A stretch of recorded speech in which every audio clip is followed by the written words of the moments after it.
Swipe Up, episode 238, the podcast where I share my unfiltered thoughts on the latest news and entertainment updates. I'm your host, Ray Taylor. What's in House Republicans' bill to lift the debt ceiling and cut spending?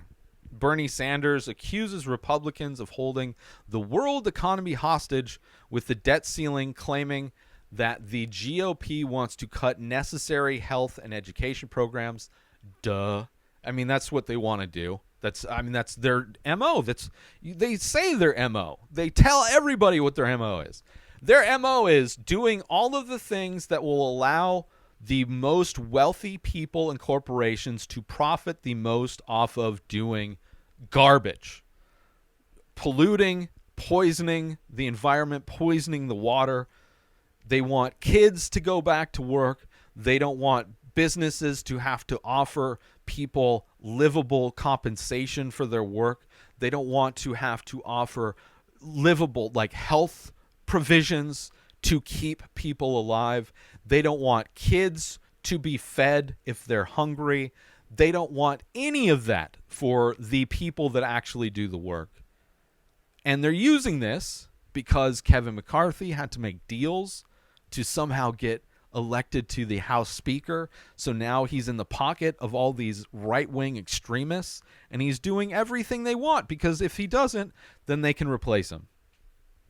And this debt ceiling thing, which the debt exploded from their orange savior, Donald Trump, who cut taxes on all of the wealthiest people. And surprise, when you don't have money coming in, you're going to get into a lot of debt, right? All these wealthy people have no idea what debt is. It's amazing how wealthy people are horrible with managing debt because they've never had to deal with it and don't care.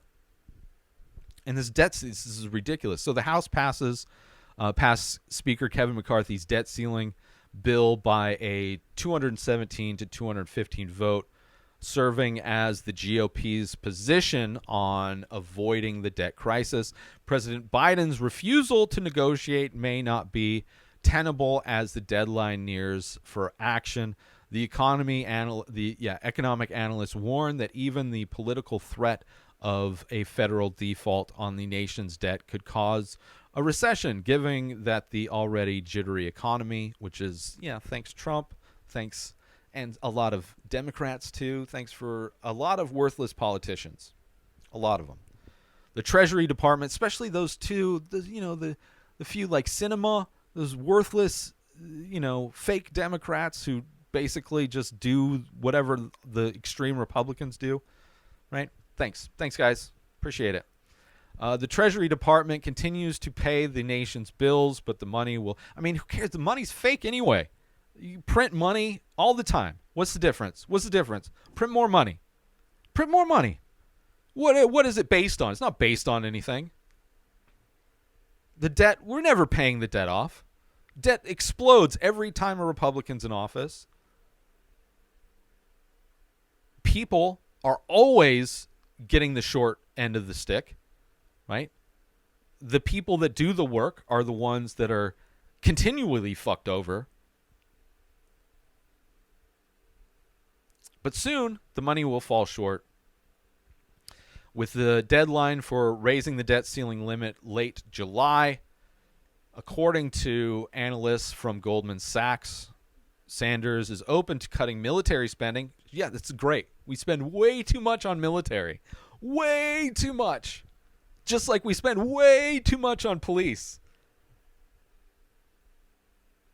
So Sanders open to cutting military spending, wastes in the government, demanding that large corporations and the wealthiest people actually pay some taxes.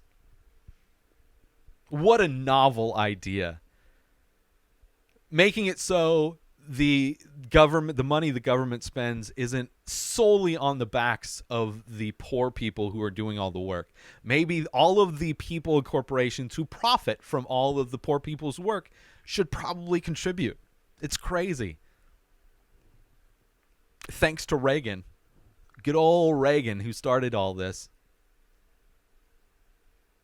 House Speaker Kevin McCarthy and Republican lawmakers on Wednesday unveiled their plan to raise the debt ceiling and cut government spending ahead of the looming summer deadline to avert catastrophic and historic default on the U.S.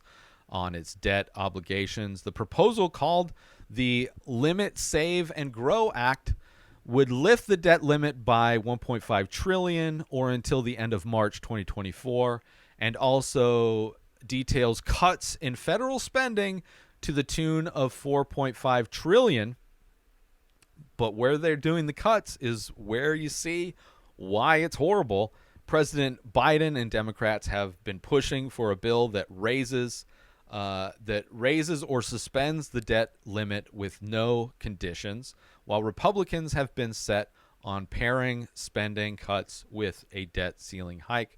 The plan has no chance of passing the Democrat-led Senate, and even if it did, that would most likely be vetoed by Joe Biden.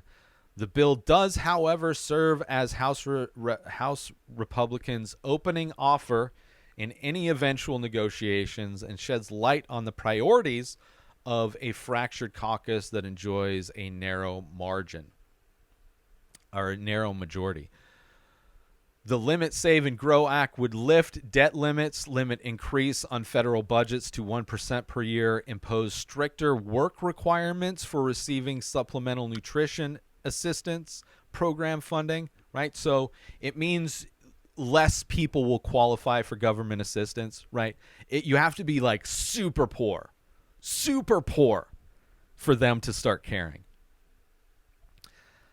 It will also get rid of $80 million in additional IRS funding so that the IRS can't go after the corporations and wealthy people who do everything to avoid paying taxes.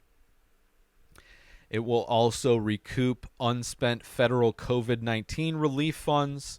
It will nullify Biden's program for giving student loan debt up to which is not $20,000. It's like, first off, that's probably not going through.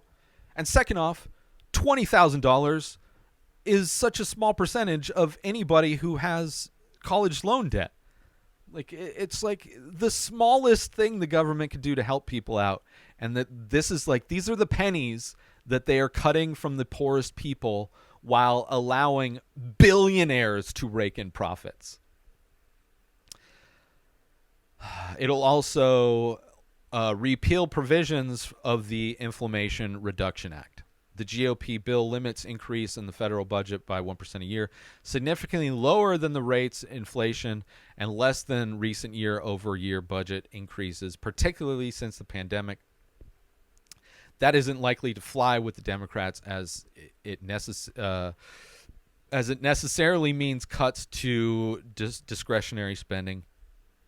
Instead of taxing the wealthy and major corporations, they want to cut social services because they don't care about people. They could care less about kids. They could care less, right?